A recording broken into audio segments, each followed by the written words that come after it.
সেদিন রাতটা ছিল অন্য দিনের চেয়ে বেশি শীতল। মফস্বলের নিষিদ্ধতা যেন দরিদ্র পরিবারের ছোট্ট কুঁড়ে ঘরের ভেতরে শূন্যতাকে আরও ভারী করে তুলেছিল। দিনের আলো নিভে যাওয়ার সাথে সাথে ঘরে প্রবেশ করছিল এক অন্ধকার অতিথি, তীব্র ক্ষুধা।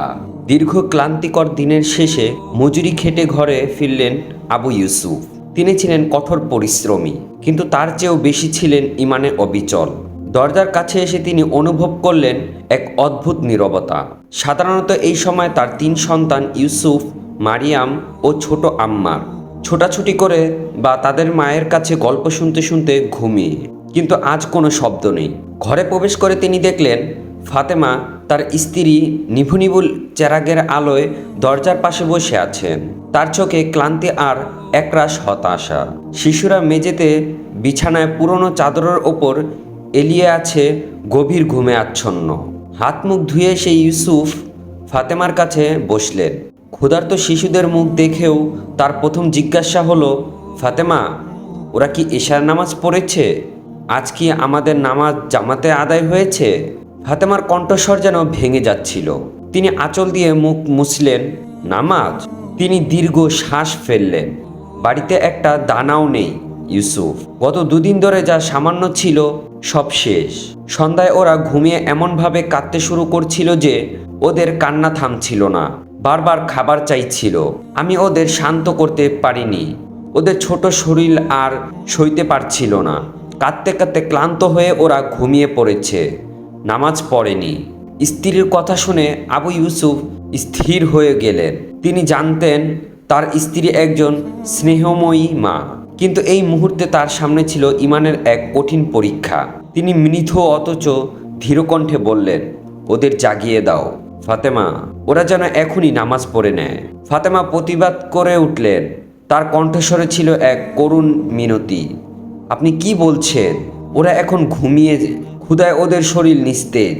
এদের এখন জাগালে খাবার না পেয়ে ওরা তো আবার কান্নাকাটি করা শুরু করবে। এদের পক্ষে এই রাতে নামাজে মনোযোগ দেওয়া সম্ভব নয়। ওরা আবার কাঁদবে, না ঘুমিয়ে থাকবে তা নিয়ে তুমি ভেবো না। আবু ইউসুফ এবার একটু উঁচু স্বরে বললেন। তার চোখে মুখে ফুটে উঠল আল্লাহর প্রতি এক অটল বিশ্বাস। এদেরকে জাগিয়ে দিতে বলেছি, জাগিয়ে দাও, আমার আদেশ পালন করো। তিনি উঠে দাঁড়ালেন। ঘরের নিভু নিভু আলোর মধ্যে তার ছায়াটি যেন আরো দীর্ঘ, আরো ধীর মনে হলো। তিনি বললেন, ফাতেমা, এটা ভুলে যেও না, ওদের রিজিকের দায়িত্ব আমার না। আমার বা তোমার সামর্থ্য নেই ওদের রিজিক দেওয়া। রিজিকের দায়িত্ব একমাত্র আল্লাহ তাআলার ওপর। তার কণ্ঠস্বরে এবার এমন এক প্রত্যয় ছিল যা ফাতেমার দ্বিধাকে চূর্ণ করে দিল।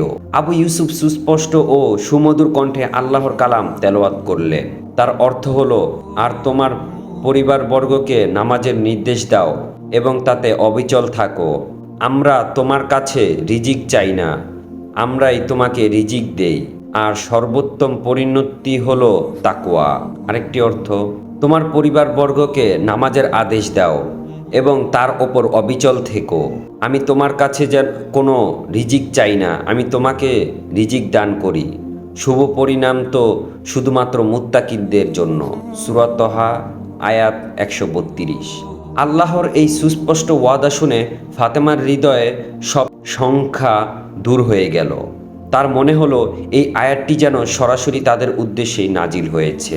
তিনি তৎক্ষণাৎ সন্তানদের জাগাতে শুরু করলেন। ক্ষুধার্ত শিশুরা ঘুম থেকে উঠে আবার সামান্য কান্নাকাটি করল, কিন্তু ফাতেমা ও আবু ইউসুফের ধীরতা দেখে তারা শান্ত হলো।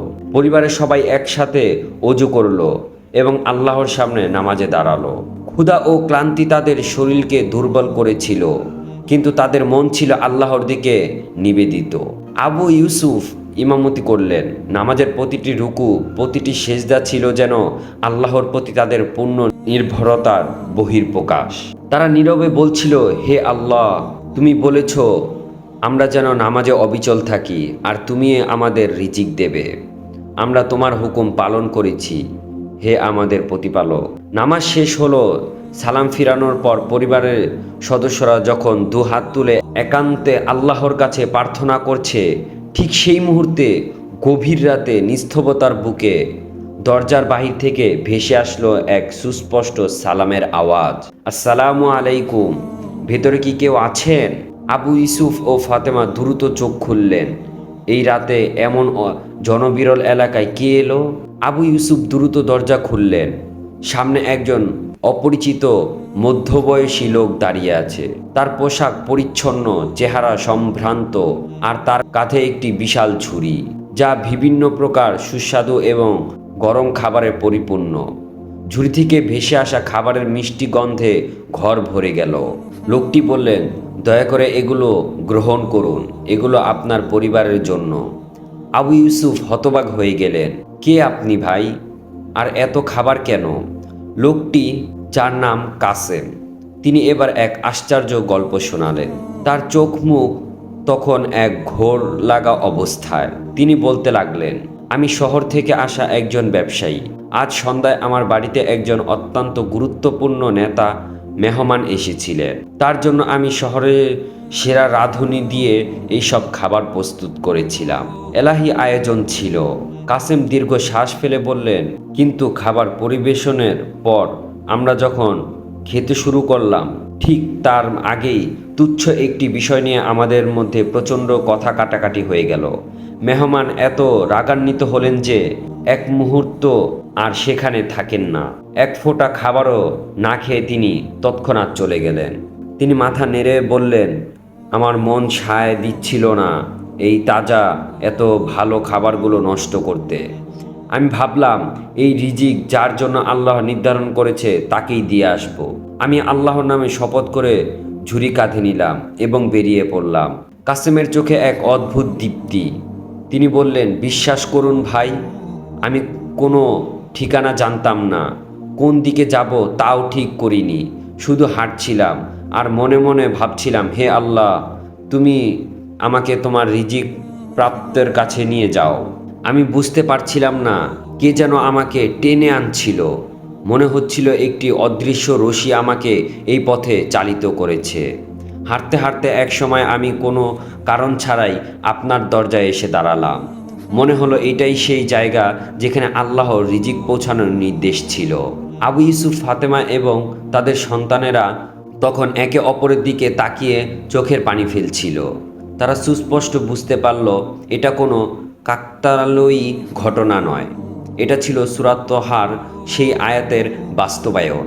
তারা যখন সামান্য ক্ষুধায় কষ্ট উপেক্ষা করে আল্লাহর নামাজে হুকুম পালন করেছে, আল্লাহ তাআলা তখন তার ওয়াদা পূরণ করে আকাশ থেকে নয় বরং মাটির পথেই রিজিক পাঠিয়ে দিয়েছে।